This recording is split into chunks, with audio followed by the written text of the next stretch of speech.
This panel is about money. I call it money. We really need money for all the different projects.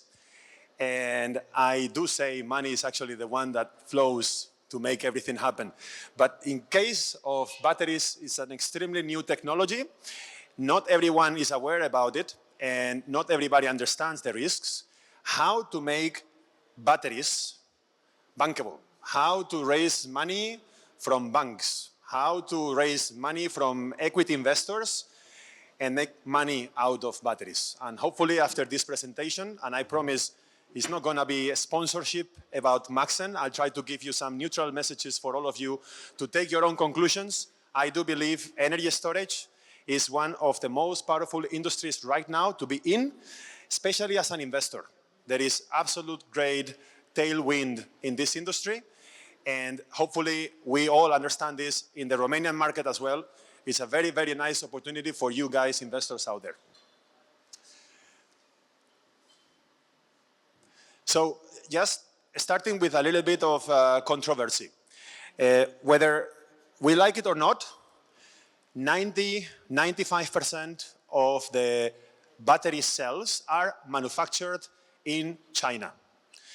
And I am extremely happy and extremely proud that our friends from Prime Batteries are Romanian, are here, and are producing European cells. And I really hope the best for them. They are somehow a competitor of ours, but man, we need to have more European industrial base. China is fantastic, Europe is fantastic too, and we can do great things in Europe as well. The picture is, however, everything almost is done in China. What we can do in Europe is integrating. There is very little chance for us Europeans to produce battery cells at scale the way Chinese do. And even though we can still do that, we might not be so competitive, but we can actually do integration very well. And probably you don't see it very well in the graph, but light blue is the expectation of Europe. Europe production, integration, not production. Integration of battery systems is this little bit. By 2030, we should have 1 terawatt-hour capacity, production capacity of batteries in Europe. Where is this 1 terawatt-hour coming from? Look at this map. These are all the different factories planned in Europe. Each dot is a different factory, 50, 60 of them. This is actually 1 terawatt-hour. And you know, from all that, already 100 megawatt-hours are gone. Northvolt went bankrupt. You probably know the Swedish company earlier this year. It's very difficult to make battery cells. And this picture might remain in the coming years, but the truth is that today, only 25 gigawatt-hours are in operation today. And from those 25, 5 are Maxxen. Maxxen is a Swiss battery manufacturer with European focus. Offices in Amsterdam, Zurich, and Istanbul. And our factory is in Turkey, exactly in that point, 1,000 kilometers away from where we are today. We can deliver energy storage systems within 2 days from factory to site anywhere in Europe. Europe for Europe. And yes, we are Europeans, and yes, we are competitive. We cannot be thinking of duties. We cannot be thinking about how European Union can protect my little kingdom. We must be competitive, we must fight against China, and then we actually do. And we are good. And hopefully one day we will have the chance to talk to you about Maxxen, and you will have the opportunity to discover that as well. No more Maxxen story. This is what we do. Please talk to us. We also have a beautiful booth out there to give you more information. Let's talk about money. Let's talk about how the fundamentals of batteries work. First of all, energy transition. If we believe that there is climate change, we need to decarbonize the energy mix. Otherwise, why do we do all this? Huh? So there must be something behind, but also it needs to be economic. So the energy transition, there is a super beautiful report from McKinsey, the hard stuff 1 year ago. It says nothing. I did something? I did something wrong? Don't think so. No? Just continue. So we have done 10% of the energy transition. The energy transition is not only power. The energy transition is also transport, is heat, is industry.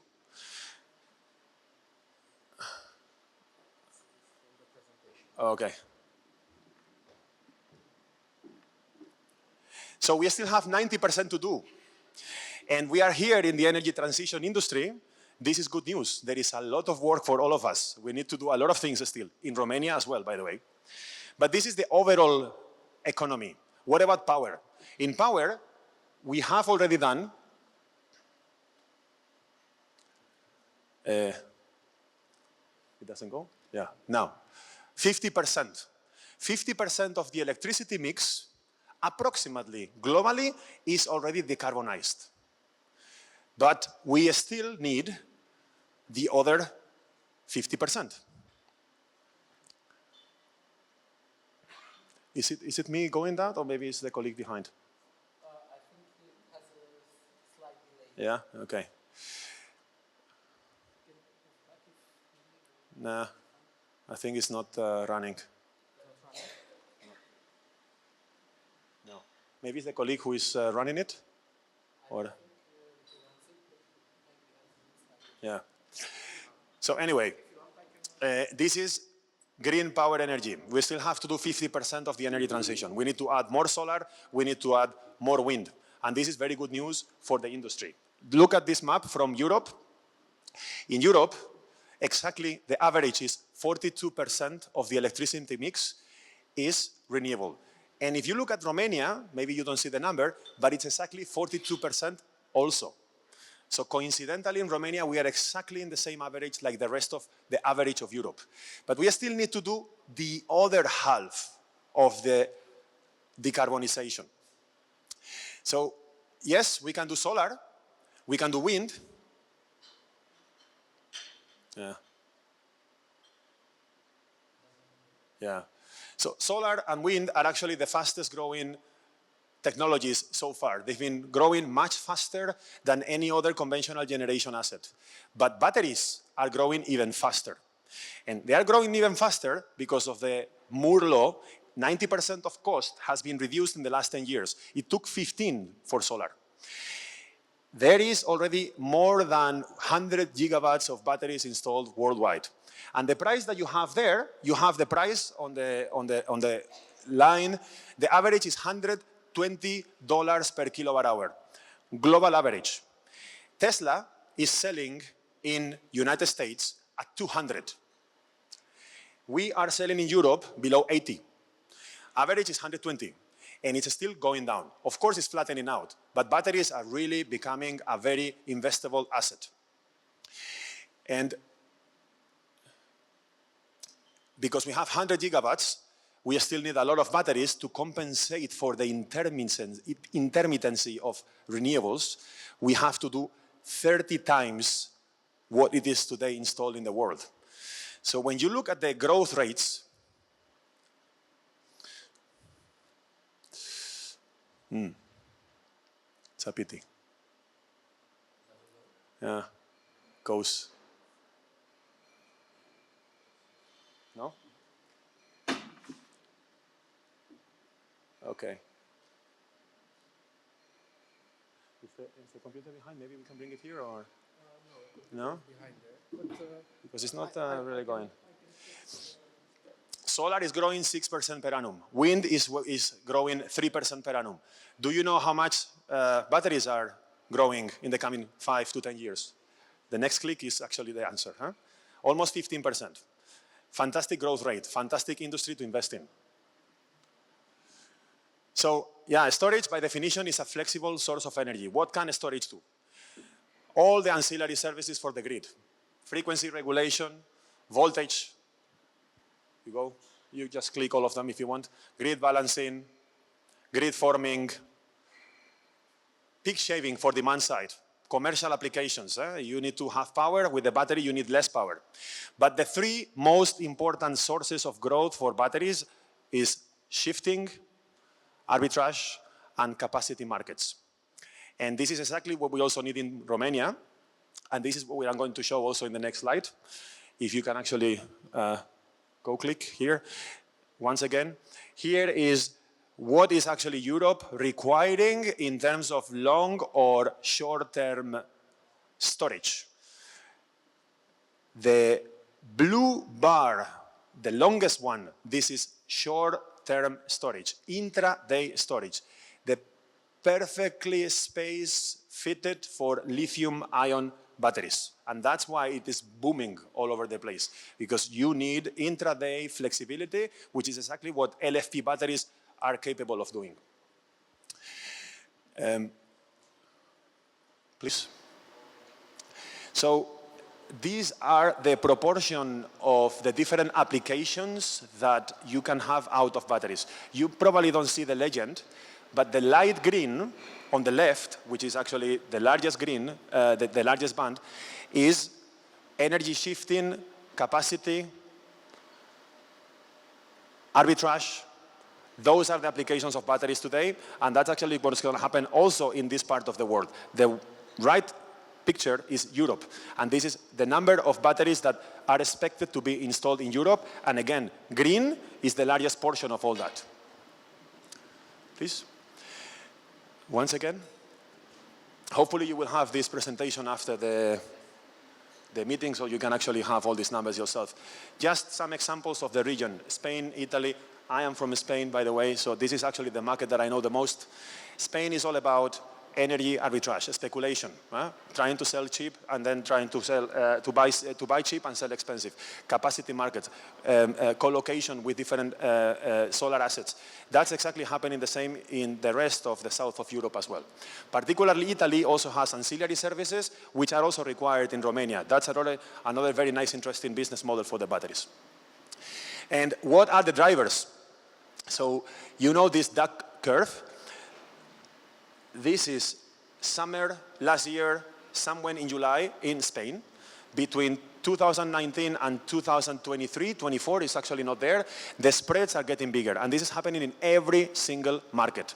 And that's the perfect situation for batteries. You can extract value of volatility. The more volatile the market is, the more value batteries have. And volatility is what happens when you have renewables. So that's the perfect match. And this spread is happening everywhere in Europe. You will see in the next slide. Please, once again. And this is the result of it, of a summer day of last year in Spain. You have so much solar, there is no consumption, prices go down to zero. So you make a business case, a business plan with your solar plant, and you assume that you have a PPA, or if you have a tariff, or you have a market with X number of euros per megawatt hour, assuming X number of hours per year, but then all in a sudden, so many days, you get paid zero. If you don't really have that guaranteed with an offtake, and this is happening more and more. This is penetration of solar in Europe. Romania is actually getting more and more share of solar, and the table is also giving you the number of penetration of solar in the different months, which obviously in summer is higher, and every year is getting worse. As a consequence, prices go down. And the number of hours in Europe nowadays that count 0 euros per kilowatt hour are almost 10% in some of these markets. So imagine in your business plan, 10% is already at zero, because you cannot get any money out of the market. This is where the batteries can actually hedge your investment. Cannibalization, therefore, is one reason to have batteries in your solar asset. Otherwise, you get paid nothing. You need to have an insurance for your storage, for your solar plant. Storage is the best solution. This graph is coming from Bloomberg. This is the average price spread, difference between off-peak prices and peak prices in different markets in Europe, sorted from highest to lowest. If you click once, this is where Romania is. the average spread of prices last year in Romania was 160 euros per megawatt hour. So you can capture 160 euros per megawatt hour every time you can actually swallow that in your battery and sell 160 euros more expensive. That's actually what is triggering paybacks of 2 or 3 years. I haven't seen a single technology industrial that gives you 2 or 3 years payback in these assets. We are doing different assessments for customers in Romania, for customers in Albania, in Macedonia, because if you look at the next, this is the map of Europe, those blue bars translated geographically, you see what is red. All Balkans, Romania particularly having extremely high spreads. Those might be actually getting smaller as more batteries are coming online, probably. But also more solar and more wind is coming online. As long as you have intermittency growing from renewables, you will actually have a lot of value to capture from that with the batteries. I don't believe spreads are going to be smaller, are actually going to get even bigger. So if you make a business plan with these numbers, paybacks are 2 years, less than 3 years. And then you don't know what's going to happen afterwards. But hey, everything is upside. So once you have the investment amortized, then you don't care. Everything is happy life because you have a battery lasting for 15 years, even 25 if you use 1 cycle per day. At least our batteries are going to last that, or we guarantee this. And this is going to give you just pure upside.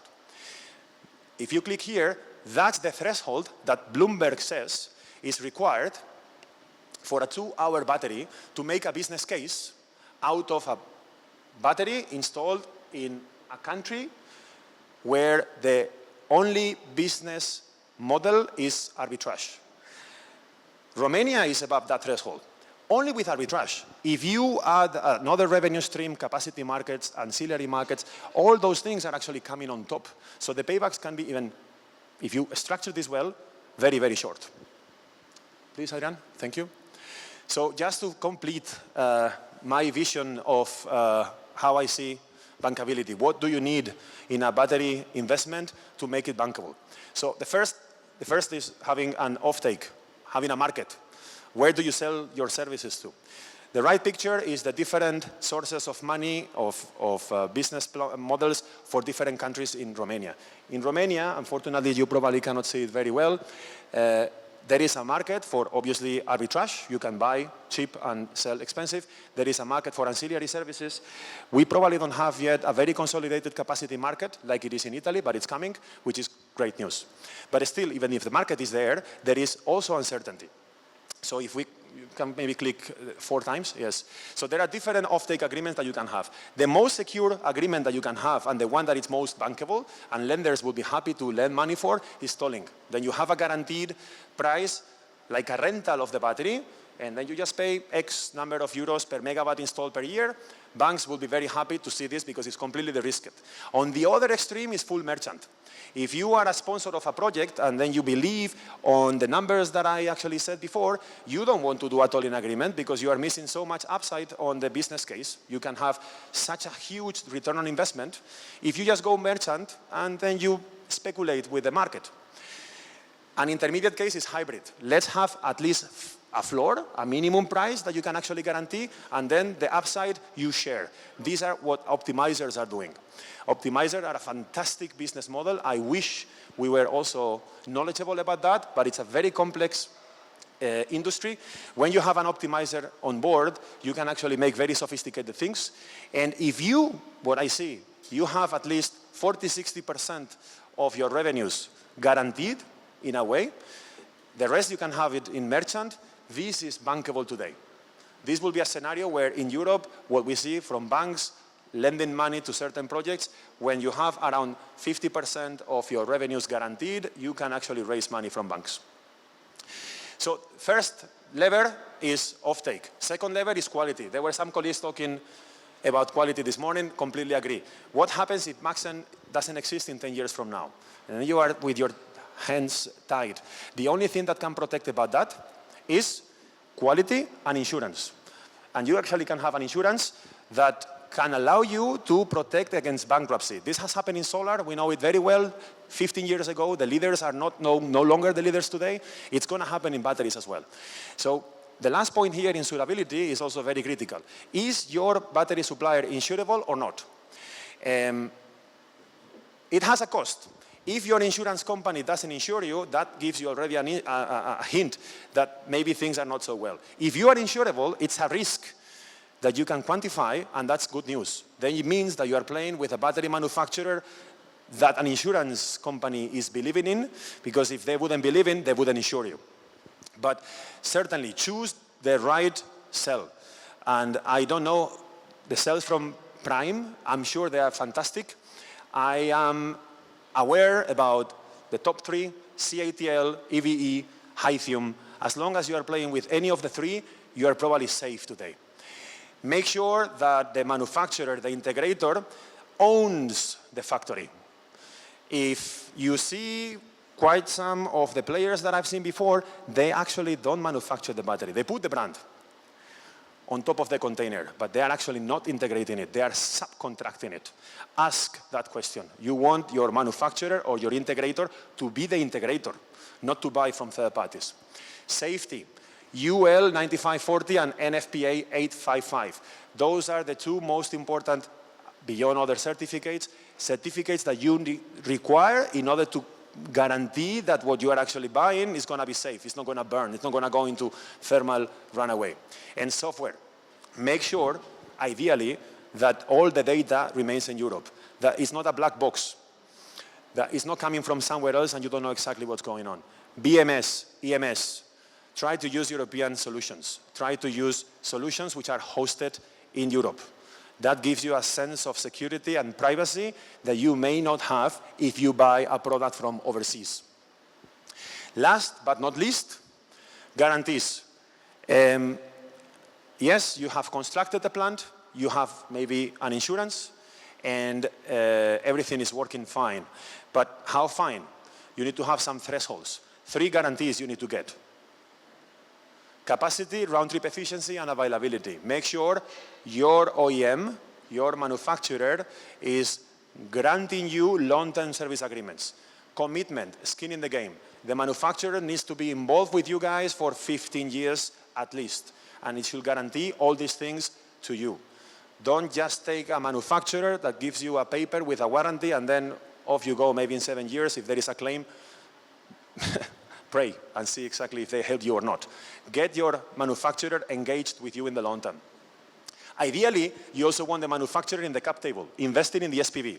Then it's full alignment of incentives. Then the manufacturer is giving you what also you as a sponsor want, because both of you are in the same boat.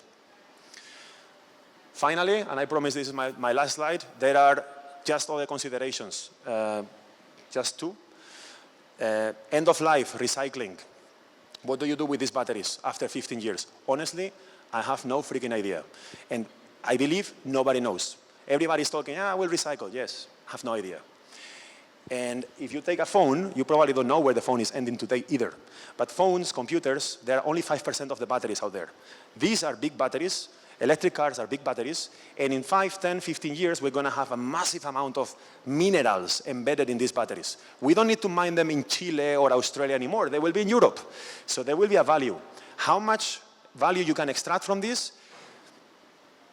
To be determined. Today, recycling a battery is more expensive than buying a new battery. In 15 years, probably it's not going to be like this. That's already a very nice, I believe, business that you can do out of batteries in 15 years. And I want to highlight one thing here, battery leasing. Prime was also this morning talking about battery as a service. Imagine your manufacturer financing your project, giving you all the guarantees, all the spare parts, all the guarantees embedded in the lease contract. There is no more bankable situation than that, because you have full skin in the game. If you don't perform, you don't get paid. So you really want the battery to perform. And this is, by the way, one thing we are doing, and I just want to conclude with one message.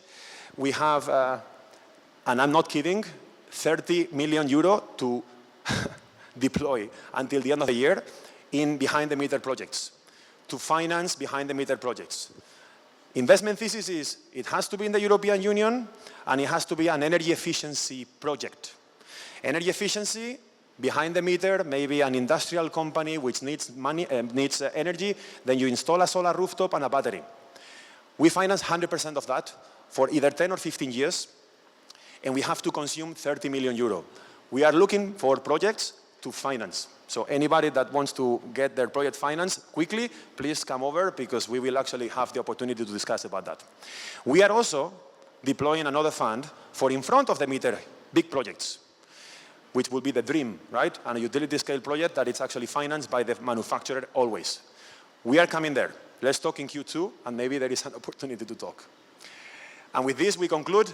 Batteries are really the future for the next 5 years, and hopefully you will have a lot of fun also in the market deploying them. Thank you.